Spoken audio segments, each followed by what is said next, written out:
なんとくくり罠で鹿が取れました。実は鹿を取るのは初めてでめちゃくちゃ興奮してます。ただね、鹿も今怯えていて危険な状態なので、速やかに止めさしをして血抜きをしていきたいと思います。うわー、あ、脳震とこした。やっと鹿が取れました。念願の鹿、狩猟を始めて6年目ですね。やっと鹿が取れた。僕はね、食べるためにこの狩猟をやっていて、こうやって鹿が取れるのは本当に嬉しいです。ここのネジを緩めるとバネが緩むので、くくりが取れるようになります。本当はこの辺にかけたいんですけど、ここに浅くかかっちゃいました。でもしっかりかかってるから抜けないですね。確保。捕獲した鹿を持ち帰ってきました。この鹿はオスの子鹿で、今はちょっと見えにくいんですけど、毛皮が乾いている時はお尻の方にまだ白い斑点が少し残ってました。まだ若い個体ですね。たまたまもまだめちゃくちゃ小さかったです。これを今からさばいて美味しく食べていきたいと思います。はい、ということでお肉になりました。今回はこの鹿の後ろ足を1本使ってハムを作っていきたいと思います。ちなみにさっきのね、成獣になりかけの若いオス鹿なんですけど、まだ角は5ミリ程度しか育っていなくて、今年生まれの鹿で間違いないと思います。皮下脂肪はあまりついてなかったんですけど、内臓脂肪と筋肉間にはたくさん脂肪がついていました。それでは早速塩をすり込んでいきたいと思います。これは岩塩 150g ときび砂糖 75g 均一に混ぜてあります。これをね、今からすり込んでいきます。こうやって塩や砂糖をすり込むことによって、浸透圧によって水分が外に抜けてくるのと同時に、塩がね、お肉の中に浸透していきます。そうすると塩が溶け込んだ水分は微生物や細菌が使える自由水ではなくなるので、腐敗しにくいお肉になります。反対側もしっかり塩と砂糖をすり込んでいきます。断面にもしっかり塩と砂糖をすり込んでおきます。ちなみに腎臓の周りにめちゃくちゃ脂肪がついていました。腎臓っていうのは常に血液がたくさん回っている部分で、体の中でも大事な臓器の一つです。なんでね、腎臓を守るためにたくさん脂肪がついているようです。たっぷり塩と砂糖を塗り込むことができました。そしたらこのまま冷蔵庫に入れて5日間放置します。その間に燻煙チップに使う木の枝を探していきましょう。燻煙チップにはよくね、桜とか奈良とかくるみが使われたりするんですけど、今回はね、奈良の木を探して拾っていきたいと思います。ここにはちょうどね、クヌギの木が生えているので、その枝を拾えば奈良のチップとして使うことができます。ちなみに気をつけなきゃいけないことがあって、そこら辺の何でもいいからといって木の枝を拾ってしまうと、例えばキョウチクトウのような猛毒の木を採取してしまうとめちゃくちゃ危険です。昔ね、大学生がバーベキューの割り箸代わりにキョウチクトウの枝を使ったところ、死亡事故が発生してしまいました。すげえな、めちゃくちゃかっこいい。ちょっと登ってみようか。うわ、すげえ。落っこちないように気をつけましょう。よっ。ちなみにキョウチクトウはね、煙を吸うだけでも死亡してしまう可能性があるので、絶対にむやみやたらな木の枝を拾って焚き火をしたり燻製をしてはいけません。うわ、高っ。これこのつる切れたら終わるけど。うっしゃー、めちゃくちゃ高い。いや、楽しい。降りましょう。よいしょ。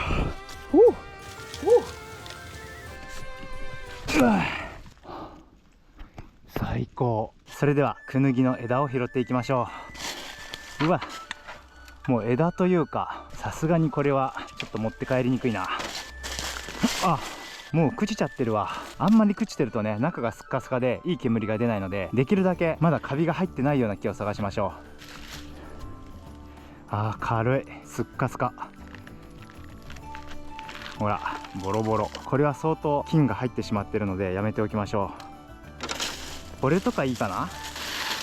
結構重たいし、まだカッチカチですね。表面にはちょっと菌がいますけど、がっつり中までは侵されてなさそうなんで、これを持って帰ってチップにしようと思います。それにしても気持ちのいい林ですね。ちょっと一服でもするか。火事にならないように落ち葉をね、どかしておきましょう。こんなもんでいいかな。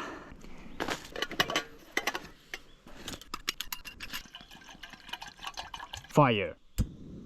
お湯が沸くのを待つ間にちょっとだけ木の中を見てみましょう。あ、綺麗ですね。これならしっかり燻煙剤になりそうです。あー、いい感じいい感じ。これをこんな感じでたくさん削って燻煙チップに使いたいと思います。いいね、楽しみ。お湯が沸きました。早速コーヒーを入れていきましょう。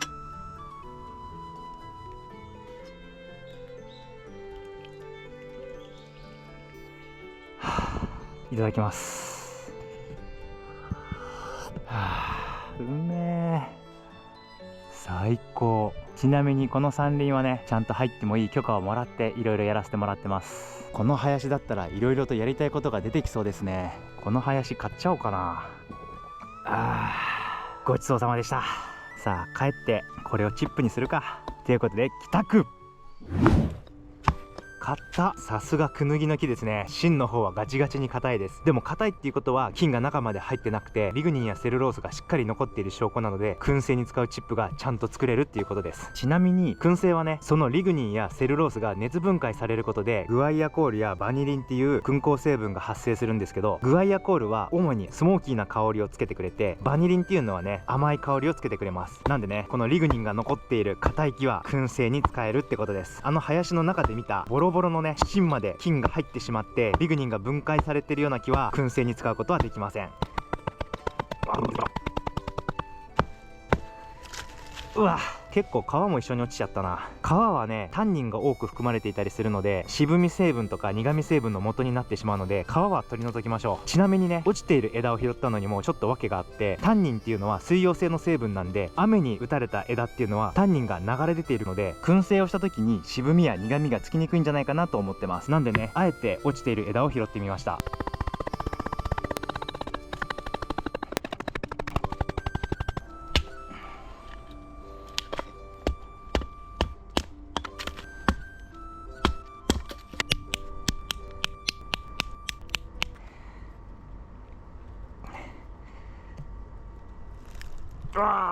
あ、これ見ると結構中まで菌が入ってるのもありますね。これをバーナーで炙ってどんな香りが出るのかやってみましょう。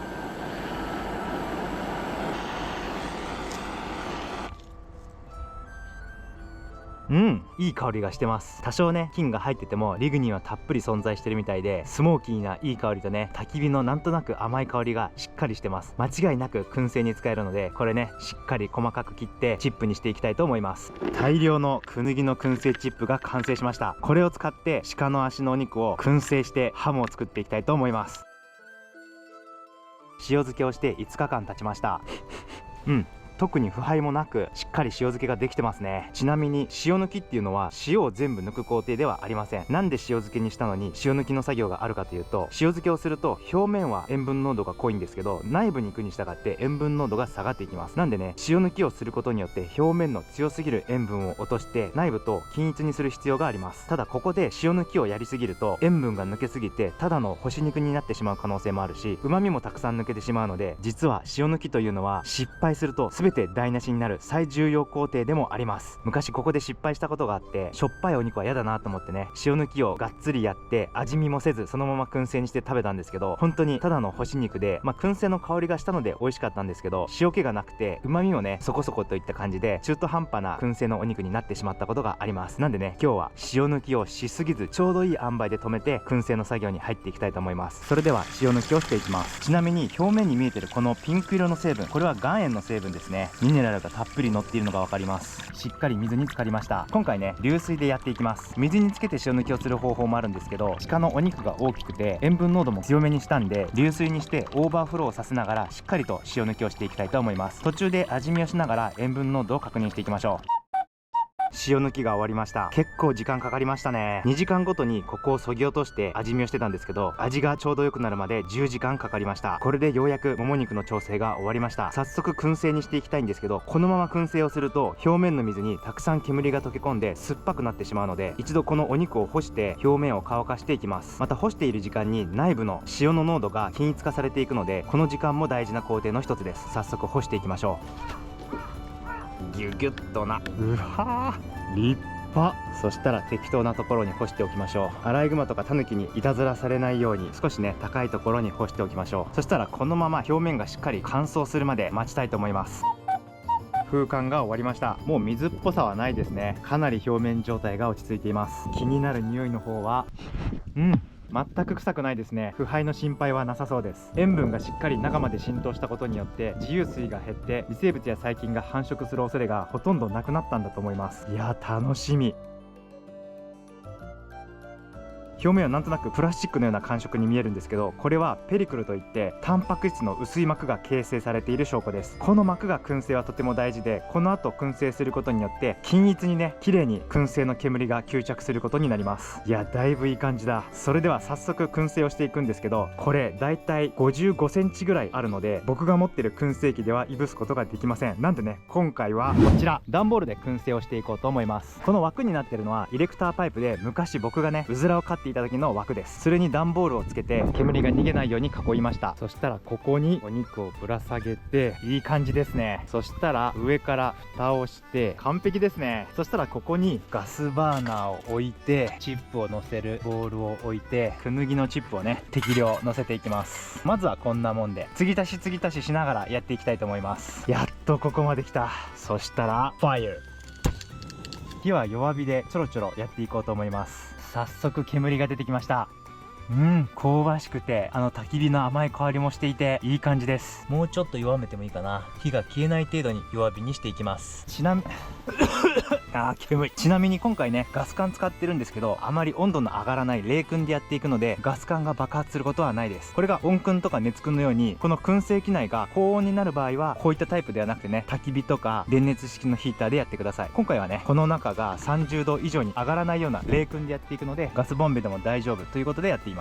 それではここを閉じて、こんな感じで目張りをしました。下はチップを追加できるように少し開けたんですけど、ここを完全に密封してしまうとガスがね消えてしまうんで、軽く空気の取り入れ口を作って、こんな感じで燻製をしていきたいと思います。これならね常にチップの様子と火加減を確認しながら燻製を見守ることができます。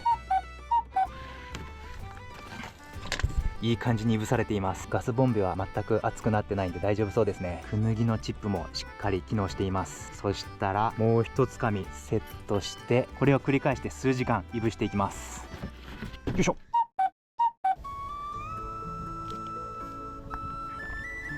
燻製してから合計で8時間経ったので開けていきましょう。うわ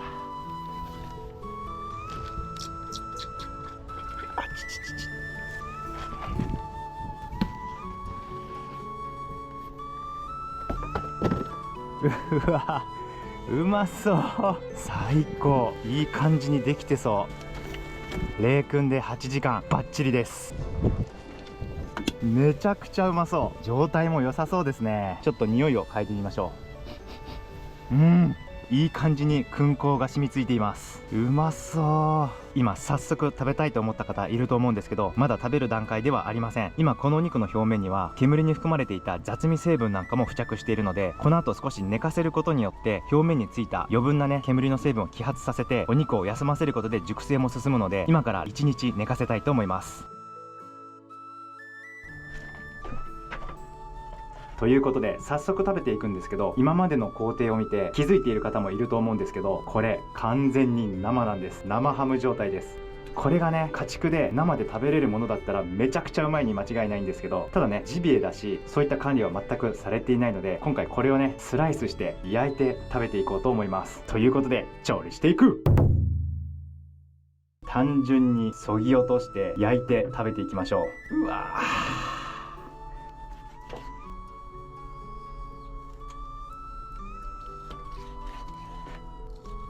できることならこのままかぶりつきたいんですけど、さすがにねジビエなんで生は絶対にダメです。今回ねかなり時間をかけて熟成させてるので、腐敗が結構怖かったんですけど、その心配はどうも全くなさそうですね。腐敗臭は全くしていません。お肉をそぎ落としました。そしたらこれを焼いていきましょう。ファイヤー。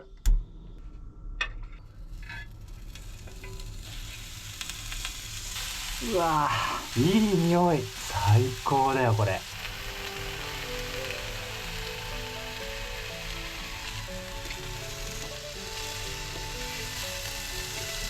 ジビエなんでしっかりお肉の中心まで焼いていきましょう。ということで鹿の足のハム肉のステーキが完成。大地の恵みに感謝していただきます。うわー、うまそう。燻製のいい香り。いただきます。うますぎる。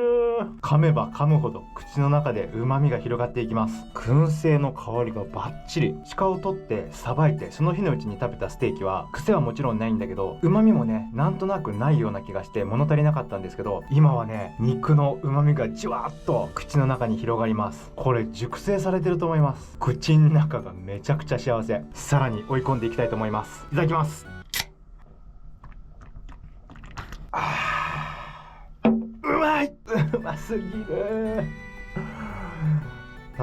幸せ。この脂が乗っかったところも食べてみたいと思います。いただきます。うまい。うわ、さっぱりとした脂身、もう噛んだ瞬間にほどけてく。めちゃくちゃうまい。これまだこんなにあるからね、長い間楽しめそうです。ちょっとだけ塩辛いかなって感じするんで、サラダに混ぜたりいろいろね工夫ができると思います。お酒のあてにはバッチリです。息をするたびに芳醇な燻香が抜けていくんで、ただのジビエじゃなくてね、ものすごく豊かな味わいを見せてくれています。ヘイだな、いい匂いがする。めっちゃ燻製のいい匂いするよ。そうでしょ。いただきます。いい香り。